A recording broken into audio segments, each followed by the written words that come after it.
এক মাস পরেই লোকসভার নির্বাচন, আর লোকসভার নির্বাচনের ময়দানেই নেমে পড়েছেন বিজেপি কর্মী সমর্থকেরা। আজ কালপাথর মোড়েই এক পথসভা করলেন তারা, আর সেই পথসভার মূল উদ্দেশ্যই ছিল সামনের লোকসভা নির্বাচন। আর 2024-এর নির্বাচনে তাদের মূল হাতিয়ার হয়েছে পশ্চিমবঙ্গের বেকার যুবক যুবতী ও কৃষকেরা, যারা রাজ্য সরকারের কাছ থেকে বিভিন্নভাবে বঞ্চিত হচ্ছেন।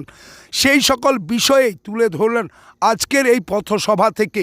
এছাড়াও বাঁকুড়া জেলা বিজেপির নেতা সুজিত অগস্তি তিনি মুখ্যমন্ত্রীকেও কটাক্ষ করলেন। তিনি বললেন, পশ্চিমবঙ্গে উন্নয়ন কখনোই সম্ভব নয় যতদিন রাজ্যে মুখ্যমন্ত্রী মমতা বন্দ্যোপাধ্যায় ক্ষমতায় থাকবেন।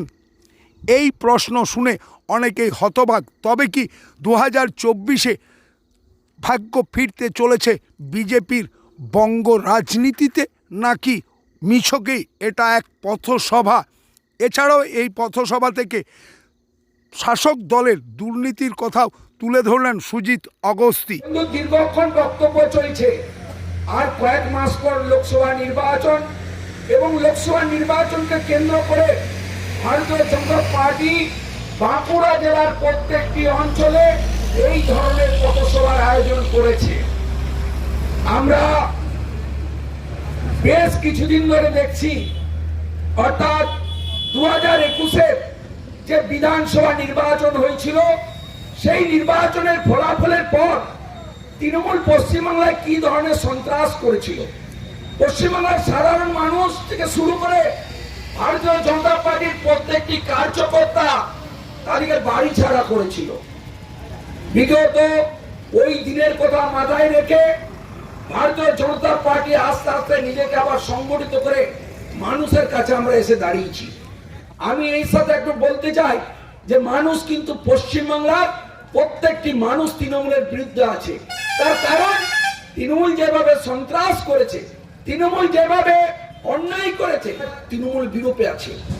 আমরা জানি মোদিজি গরিব মানুষের কথা চিন্তা করে, কৃষকদের কথা চিন্তা করে 2014 সালে যখন ক্ষমতায় এসেছিলেন, তখন ওই কৃষক, যেহেতু ভারতবাসী আমরা, ভারতবর্ষ কৃষি প্রধান দেশ, তাই কৃষকদের কথা চিন্তা করে সেদিন কিন্তু ইউরিয়ার দাম কমানো হয়েছিল, নিম কোটেড করে দেওয়া হয়েছিল। কেন ইউরিয়ার দাম কালোবাজারি হতো, নিম কোটেড করে দেওয়ার পর কিন্তু সেদিন কৃষকরা সুবিধা পেয়েছিল।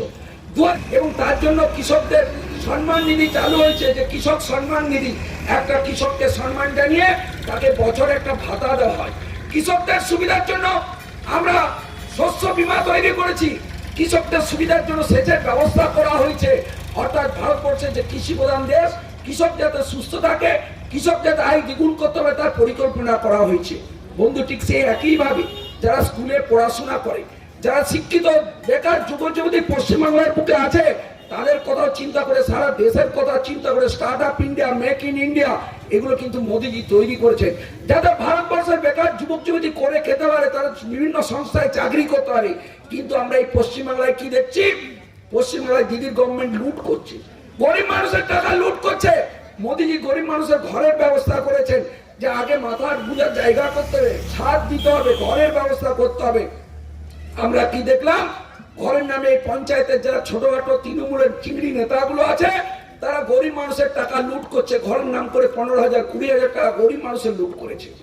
এই তৃণমূলের নেতাদের আমাদের লড়াই, এদের বিরুদ্ধে লড়াই, যে গরিব মানুষের টাকা, যেখানে মোদিজি চিন্তা করছেন গরিব মানুষকে পাই দেওয়া হবে, গরিব মানুষকে উপরে নিয়ে আসতে হবে, সবকা সাথ সবকা বিকাশের কথা বলা হচ্ছে, সেখানে তৃণমূলের সরকার এই গরিব মানুষের টাকা লুট করছে। তাকিয়ে দেখুন, শিক্ষিত বেকার যুবতীরা কলকাতার বুকে 1000 দিন বসে আছে। কি অবস্থা? প্রায় 3 বছর হতে যাচ্ছে তারা আন্দোলন করছে, আন্দোলনে কিন্তু কোনো ফল পাওয়া যাচ্ছে না। দিদিমণি চুপচাপ বসে আছে, নিরুত্তাপ, কোনো কথা নেই, বার্তা নেই, অথচ তারা রোজ জল মাথায় নিয়ে তারা কিন্তু আজ কলকাতার বুকে বসে আছে। লজ্জা লাগে না? বেকার পশ্চিমবাংলার বেকার শিক্ষিত যুবক যুবতীদের রাস্তায় বস করিয়ে 500 টাকার ভাতা দিয়ে মানুষকে কেনার চেষ্টা চলছে। এই পশ্চিমবাংলাকে ধিক্কার জানাই। এই পশ্চিমবাংলার কখনো উন্নতি সম্ভব হবে না। মমতা ব্যানার্জি থাকলে কিন্তু পশ্চিমবাংলায় কোনো উন্নতি সম্ভব নয়।